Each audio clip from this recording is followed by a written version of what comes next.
quelques mots, pouvez-vous nous présenter la série Deutschland et votre personnage Martine, la mère de Giskelos? Alors, Deutschland, c'est quoi? Deutschland, c'est l'histoire d'un... Bon, on est français, on va se mettre du côté français. Tout à fait, bien entendu. C'est l'histoire d'un petit village qui s'appelle Giskelos, qui se trouve dans le sud-ouest de la France, qui est à la tête de laquelle a été élue une mairesse, Martine, que je joue, et qui a des très gros problèmes financiers. Ça, c'est un truc qui devrait parler à tout le monde, parce qu'elle a fait quand même, je pense, une gestion assez maladroite. Et pour rembourser ses dettes, elle va, par une opportunité assez incroyable, rencontrer un chef d'entreprise allemand, un type assez extraordinaire, et elle va lui proposer de venir installer ses ouvriers, ses employés, les employés de sa boîte, dans son village. Donc pour ça, il doit racheter un château, il vient s'installer. Donc au bout du compte, c'est quoi? Eh bien, c'est la rencontre amicale ou la confrontation, selon le point de vue dans lequel on se place, d'Allemands qui viennent en France, dans un petit village, qui viennent s'installer pour y vivre.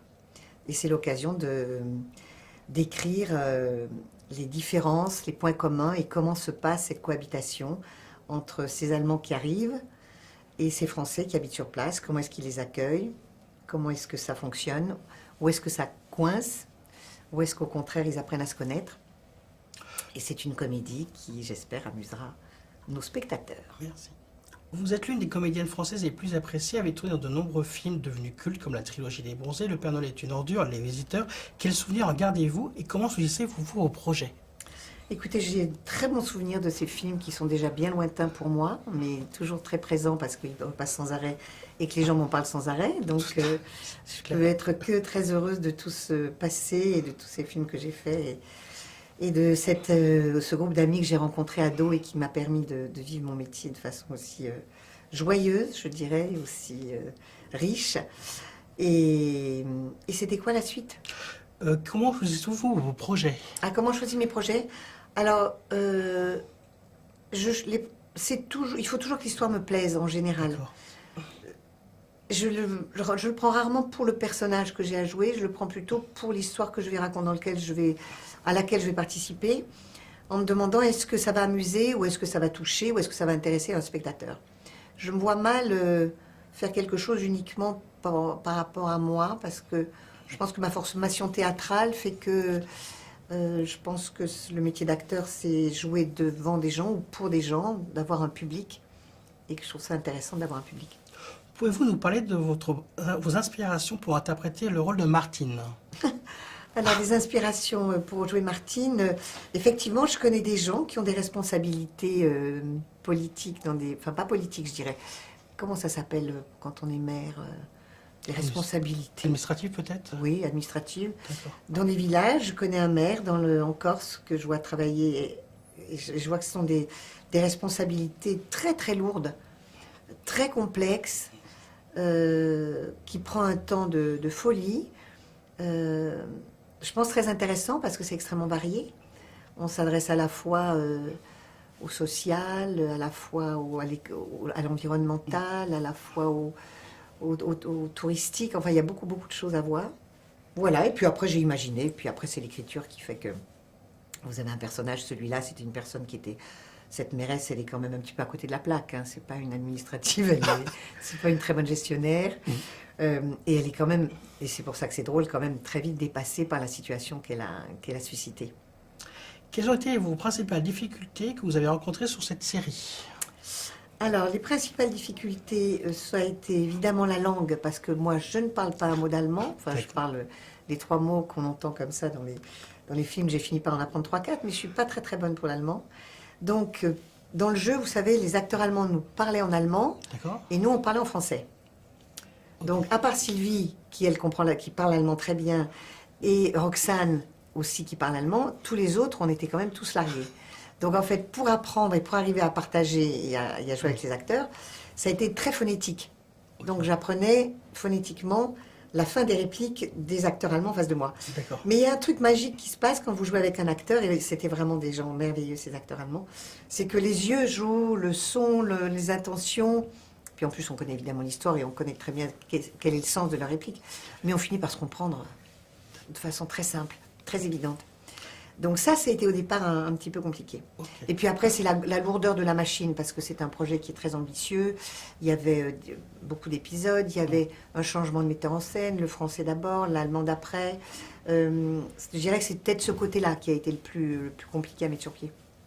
Quel est votre épisode préféré et pour quelle raison? Je sais pas, je peux pas vous dire, parce que je les ai vus dans un ordre pas, qui se succédait pas. Je peux pas vous dire. D'accord. Ça, j'ai pas d'avis là-dessus. Que pouvez-vous nous dire sur votre collaboration avec Denis Descours et le casting principal, Christophe Maria Herbst, Roxane Durand, Rufus Beck, Sylvie Testu et autres? Alors, le metteur en scène, j'étais très heureuse de rencontrer Denis parce que je connaissais Denis comme réalisateur de cinéma Ok. et qui avait fait de très beaux films. D'ailleurs, pas de comédie, La tourneuse de page, qui était un très joli film avec Catherine Faux, qui justement avait un rôle là-dedans, pas du tout de comédie notamment. Un autre film très beau avec Cécile de France. Donc j'étais très heureuse de le rencontrer. En plus, c'est un homme vraiment brillant, qui parle allemand complètement, donc qui était capable, lui, de manager, de gérer un projet qui est très ambitieux, parce qu'il faut être capable en même temps de diriger des équipes qui sont à la fois en français, qui parlent à la fois français, qui parlent à la fois allemand. Cette rencontre-là, pour moi, était intéressante, ne connaissant pas du tout la metteur en scène allemande dont j'ai fait la connaissance sur le plateau. Et puis, évidemment, c'était la distribution qui m'a attirée. Jouer avec Sylvie, pour moi, c'était très, très, très chouette. Mais je ne connaissais pas du tout les Allemands. D'accord. J'avais une méconnaissance des acteurs allemands que j'ai découvert sur le plateau directement. Quelles sont pour vous les principales différences entre travailler sur un film et sur une série télévisée? Est-ce qu'il y en a peut-être? Écoutez, il y a de moins en moins de différences, et je vais vous dire pourquoi. Parce que comme il y a de moins en moins de temps pour tourner au cinéma, je crois que la vraie grosse différence de mon point de vue entre le cinéma et la télévision, c'est le temps qui est donné au metteur en scène pour réaliser le film, et peut-être les sujets. Et il y a des sujets qu'on ne peut pas traiter au cinéma, et malheureusement, et qu'on peut traiter à la télévision, et ça donne toutes ces séries dont on raffole, et qui traitent ces sujets qui sont très addictifs, je dirais, ou très intéressants, ou très prenants. Mais maintenant, les équipes, vous trouvez de plus en plus de chefs-op, de techniciens, d'acteurs qui jouent sur les deux tableaux. Je dirais que c'est une question de durée, parce que vous pouvez construire les personnages sur la durée dans les séries. Et votre personnage peut vieillir, peut vivre des situations beaucoup plus variées qu'elles ne l'auront au cinéma, parce qu'au cinéma, souvent, vous avez... l'histoire est plus resserrée dans le temps. Je crois que ce sont des supports différents, mais je crois qu'il y a de moins en moins de différences, dans le cinéma en tout cas que je connais. Bon, peut-être que si vous tournez avec un metteur en scène qui a un univers qui est extrêmement spécifique et très particulier, ça fera une différence. Je sais pas, je peux pas vous dire. Pour l'instant, à part le temps, j'en vois de moins en moins. Et encore, je vous dis, le temps est en train de changer parce que il y a de moins en moins de temps, vous avez des budgets de plus en plus serrés au cinéma et des temps de tournage de plus en plus serrés. Que pouvez-vous nous dire des lieux de tournage et vous tournez les scènes dans le même ordre que le récit?